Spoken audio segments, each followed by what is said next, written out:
The year was 2134, and the stale scent of recycled air clung to Captain Sarah Lynn's quarters aboard the vast orbital shipyard Prometheus. Earth hung below, a fragile sapphire against the inky backdrop of space. Tensions thrummed through the station. The last century had been an age of discovery, of reaching beyond the cradle of humanity's birth. The Soulborn Initiative wasn't just the next logical step, it was a gamble woven from stardust and determination. It began, as grand things often do, with a mistake. A misplaced decimal in the orbital calculations of a deep space probe on the fringes of the solar system had thrown it further than planned. That slight error flung it into an interstellar current, where it encountered a weak signal, proof of intelligent extraterrestrial life. The galaxy wasn't empty, and humanity wasn't alone. The discovery turned fear to exhilaration and ignited a sense of purpose long dormant in the human spirit. The stars weren't a frontier anymore, they were a challenge, an invitation. Earth's squabbling nations united. It was a unity born of necessity. The initiative, funded not by one country but the world, was the culmination of that unity, a mission not of conquest, but of exploration, and of securing humanity's place among the galactic civilizations. Aboard Prometheus, Lynn walked through sterile halls filled with engineers and technicians, her boots clicked a steady rhythm against the metal floor. She was no scientist, no visionary. She was a soldier, handpicked from Earth's finest to become captain of the first vessel that would leave humankind's grasp, the flagship of the Soulborn Initiative. The weight of that responsibility wasn't something she bore with pride, it was a heavy mantle she'd carry unto the void. Captain, her second in command, Lieutenant Jonas Eriksson, greeted her in a vast hangar. The skeleton of their gargantuan ship, the Valiance, took shape. Thousands of kilometers of raw materials, of refined technology, poured in from Earth below. It was still an embryo, an incomplete titan waiting to be born. Lieutenant, Lynn acknowledged, the faintest hint of a smile touching her lips. Any news from Earth? Supplies are holding steady, and the politicians haven't started bickering again. I'd call that a win, Eriksson said. His voice had a dry Scandinavian lilt she found familiar and reassuring. Lynn snorted. Don't get comfortable. They'll find something to fight over when we're light years away.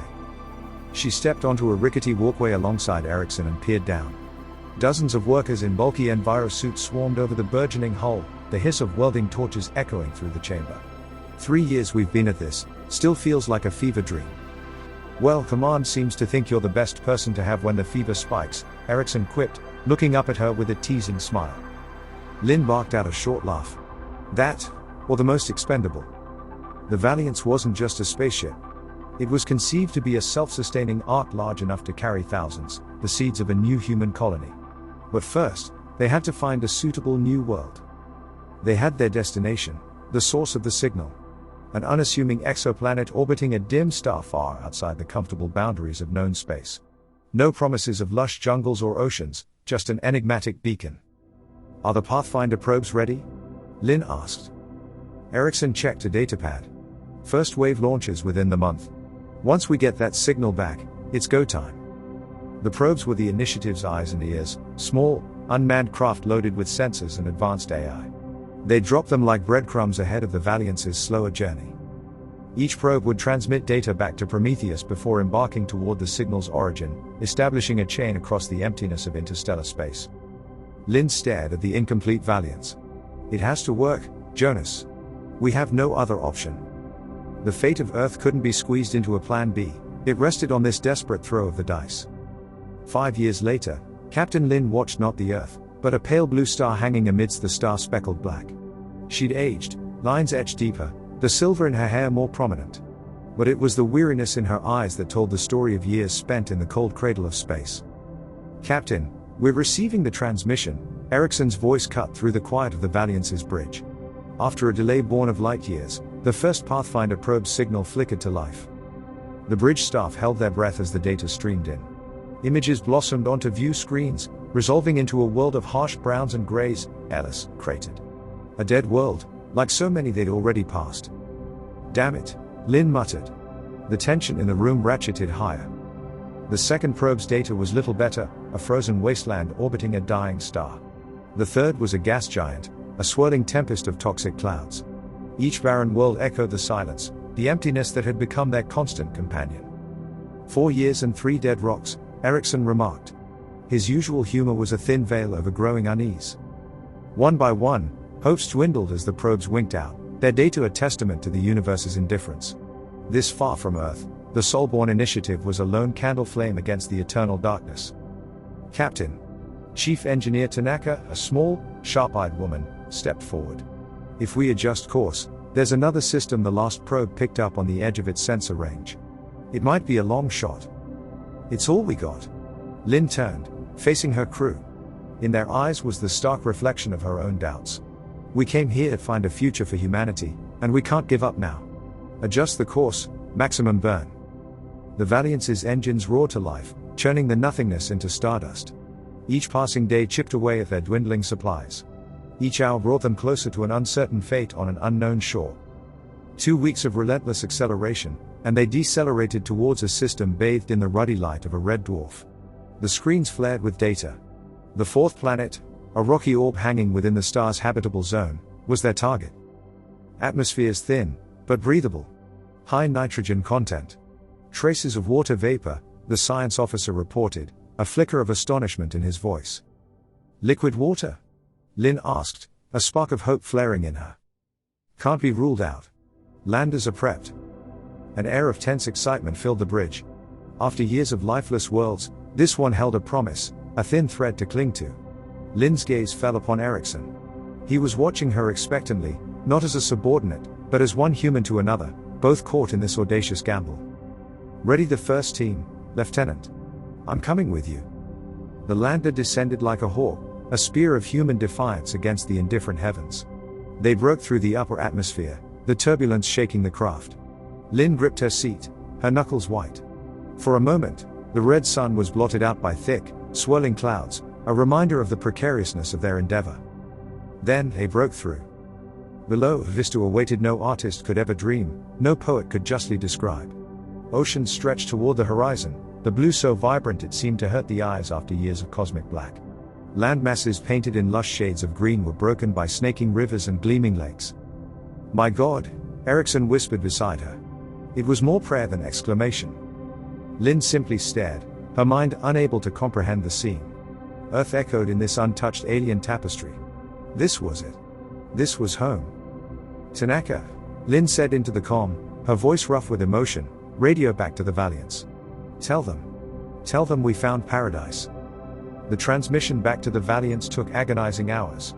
In the interim, the landing team fanned out, testing the air, the water, scanning the verdant landscape. Readings flooded in, confirming their initial hopes. This planet, so far from their own, was a gift, a haven in the unforgiving cosmos. The news reached the Valiants, and aboard the colossal ship, there was a wave of elation. Earth seemed light years away, its problems trivial in light of this discovery. For a few precious days, the Soulborn Initiative tasted success. Then, the blow came. Captain, Dr. Joe, the mission's chief biologist, stood before Lin on the bridge, his face pale. There's something I didn't see in the initial scans. What is it, Doctor? Lin's earlier hope warred with a resurgence of dread. Biomarkers, he swallowed hard, everywhere. In the soil, in the water, the air is teeming with them. And they're not natural. A chill ran down Lin's spine. Artificial? Joe nodded grimly. My best guess, nanotech-based, self-replicating. We only picked up the signatures now because they're reaching critical mass. Which means? Erickson, ever the realist, asked. We can't be sure, but it's terraforming. Someone, or something, transformed this planet. And it's still in progress. The paradise they'd found was an illusion. The revelation hit like a hammer blow. It was the stuff of nightmares. Every breath, every step could be furthering the designs of an unknown, potentially hostile entity. The Valiance's celebratory buzz died overnight, replaced by a fear far colder than the depths of space. This wasn't their haven. It was someone else's, or at the very least, it was contested. Captain, Tanaka stepped forward, her practicality a lifeline in the mire of uncertainty. We need to contain this. If it's nanotech, isolation and quarantine might be our only option. They're too widespread, and we need samples to work with, Dr. Joe argued. A battle of viewpoints raged on the bridge. Lin, in the maelstrom of conflicting advice, knew one truth: they were ill-equipped for this.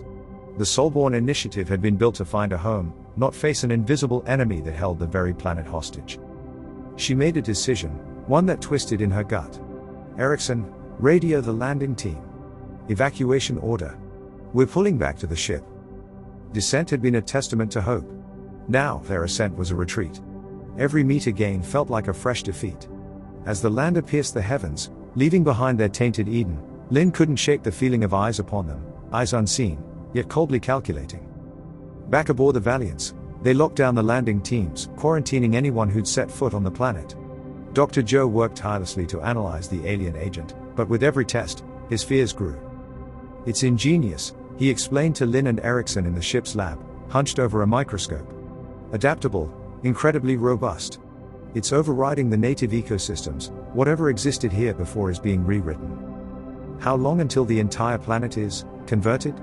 Lynn asked, her voice heavy. Joe hesitated. Weeks? Months at most? Once it hits the oceans, it'll spread exponentially. They were facing a planetary coup, the hostile takeover of a world. The audacity of it left them reeling. What kind of intelligence would invest such resources, such advanced technology, to reshape an entire world light years away? And why? Captain, Erickson spoke, and Lynn had never heard such a bleak tone in his voice. What if? What if this is their signal? Not an invitation, but a warning? Silence hung heavy in the lab. Even the hum of the Valiant's machinery seemed muted. The galaxy wasn't just vast and empty, it seemed. The Soulborn Initiative had stumbled blindly into territory already claimed, and those who held dominion over it were rewriting the world beneath their feet to make their presence known. Aboard the Valiants, Dredd ordered them. They weren't just explorers now, but potential trespassers. The unknown architects of the planet's transformation could be impossibly advanced, their motives unknowable. One stark choice crystallized before them: leave, or face the consequences. We can't abandon it, Lynn said, facing the bridge crew. Determination hardened her jawline. If there's another species out there with this kind of tech, Earth has to know. And hell, with what they're doing to that planet, who knows what they have planned next? They could swat us out of the sky like a mosquito, Captain, Erickson countered. He wasn't being defeatist, merely voicing the brutal reality they faced. Lynn's knuckles whitened on the command console. So we fight back? What with harsh words? Aboard the ship, the initiative fractured and the unity that had propelled them this far crumbled. Scientists wanted to stay, study the phenomenon, hoping for knowledge even if that bought them time. The military-minded urged retreat, arguing it was preservation versus suicide. Fear stoked the fires of those arguments, driving a wedge into their once cohesive team. Dr. Joe, ever the voice of measured reason, approached Lynn in the artificial quiet of the hydroponics bay, where meager attempts were made to grow fresh produce. There might be a third way, Captain. Meaning what? Between the arguments and the sleepless nights, Lynn felt a decade older. When facing the unknown, isn't communication the first line of defense? Joe said, gesturing to the alien-looking plants trying to thrive under artificial suns. We don't know what they want, if they're even capable of understanding us. But they remade a world, there's intelligence guiding it. His words held a desperate logic. They'd reached out across the cosmos and gotten a response, albeit not the one they'd expected. To slink away was to concede defeat. But to stay exposed them to unimaginable dangers. After a long night of reflection, Lynn called a ship-wide meeting. They gathered in the mess hall, not like intrepid explorers now, but a collection of frightened, very human people far from home. We've spent years looking for life, she began, her voice echoing in the utilitarian space, and when we find it, our reaction is to, what? Run and hide? She let the question hang in the charged silence. They might not even be hostile, Captain, a young engineer named Mishra ventured timidly. They're just different. Erickson countered, they're claiming a world. We can't know that isn't a prelude to more. The arguments erupted again, the Soulborn Initiative on the brink of falling apart. It was Chief Engineer Tanaka, of all people, who silenced the room. Can we stop them? Her question, blunt and practical, cut through the noise. Can we disrupt this terraforming? Maybe, Dr. Joe admitted, but to design a countermeasure, we need time, we need data. Which means, Tanaka finished, we stay. Her words landed like a verdict. The gamble they'd made by coming this far had doubled down. No longer was it about finding a new Earth. It was about deciphering the actions of an alien intelligence, and finding a way to coexist with the invisible force reshaping the paradise they'd only just discovered. The Valiants established a high orbit around the planet. The surface became a forbidden zone, their own quarantine protecting them from further contamination by the unknown nanotech. From their celestial sanctuary, they studied the planet, the spread of the artificial ecology, every microscopic clue they could snatch from orbit. Their exile became a new kind of mission. It was a war, but one fought with microscopes and data streams rather than weapons. Theirs was a struggle not for conquest, but for comprehension, to understand what shared this galaxy with them, and hope that their presence here wasn't a death sentence but the first page of a very uncertain dialogue. Months became a year. The Valiance, a testament to human ingenuity, became a ghost ship drifting above a world in flux. Their scientists, driven by equal parts fear and fascination, turned into obsessive hermits locked in labs. Every day brought tantalizing hints, but no real answers. The nanotech defied their understanding. It adapted to their probes, learned from their attempts at decoding it. It felt less like blind code and more like a conscious adversary, mirroring their efforts, growing in complexity alongside their own knowledge. "It's a game," Dr. Joe declared one starless night in the observation deck, his eyes rimmed with exhaustion. "They're toying with us, testing us." "Or it's automated," Erickson offered, his skepticism a thin mask over his growing unease, an elaborate defense mechanism. Lynn paced, gazing out at the world slowly being erased below. The lush greens bled into an artificial uniformity, a geometric pattern alien and unnerving. "Whatever it is, we're losing." The truth was as painful as it was undeniable. It wasn't just about survival anymore, it was a slow erasure of their ambition, their hope. The Soulborn Initiative, meant to be humanity's beacon in the cosmos, was being outwitted, outmaneuvered by an invisible hand. One morning, an alarm blared through the Valiance. Probes orbiting closest to the planet had detected something new. A signal. Not random noise, but code, complex, repeating patterns. "They're talking?" Mishra, her youthful naivety long faded, looked at Lynn with a mix of terror and awe. Joe was already at a console, fingers flying over the keys. "It's not just a signal, it's directed at us. They know we're here." The weight of those words hung in the control room heavier than any artificial gravity. Communication was the key Lynn had longed for, but now it came with a chill certainty. They were no longer alone, not just in a galaxy, but on this very world. Dr. Joe's team worked in frenzied cycles, attempting to break the alien code, find meaning in the patterns. Lynn, her military training rising to the forefront, turned her attention to the tactical. "Erickson, run simulations. If those nanobots can learn, they might be weaponized." She didn't want to think it, but the reality of conflict, of their peaceful mission taking a violent turn, gnawed at her. Days turned into a blur of decoding efforts and strategizing. Every translated fragment of the alien code made the situation grimmer. It didn't seem to be a language, but a control system. Instructions. The nanotech terraforming the planet below wasn't acting independently, it was being commanded. Then came the realization that sent shivers down Lynn's spine. "They're not talking to us," Dr. Joe announced, his face ashen. "They're not even targeting the Valiance. The signal is aimed at the planet." Their blood ran cold. The complex code, the directed nature of the signal, it was the terraforming program receiving an update. Whoever or whatever was altering the world was taking their efforts to the next level. Earth's greatest minds were being challenged, outsmarted by an unseen player on an intergalactic chessboard. As the planet morphed further into its alien-designed image, panic spread through the Valiance. Morale crumbled. They'd become observers of their own defeat. With each passing hour, the Soulborn Initiative was dying, not in a bang, but in the slow, relentless erasure of the ambition that had brought them across the stars. Lynn stood on the observation deck, the dying pulse of the alien signal echoing in the sterile silence of the ship. Defeat clung to her like a shroud, heavier than any spacesuit. They were trapped, confined to orbit, helpless as the world below slipped from their grasp. A flicker of movement caught her eye, not on the screens, but in the vast window overlooking the planet. A distortion in the fabric of space. Something was materializing, pulling itself out of the unseen dimension. Alarms screamed to life as the sensors of the Valiance went mad. A ship, if that descriptor could even be applied to the gargantuan, impossible structure that appeared in the sky. It was like no ship ever imagined.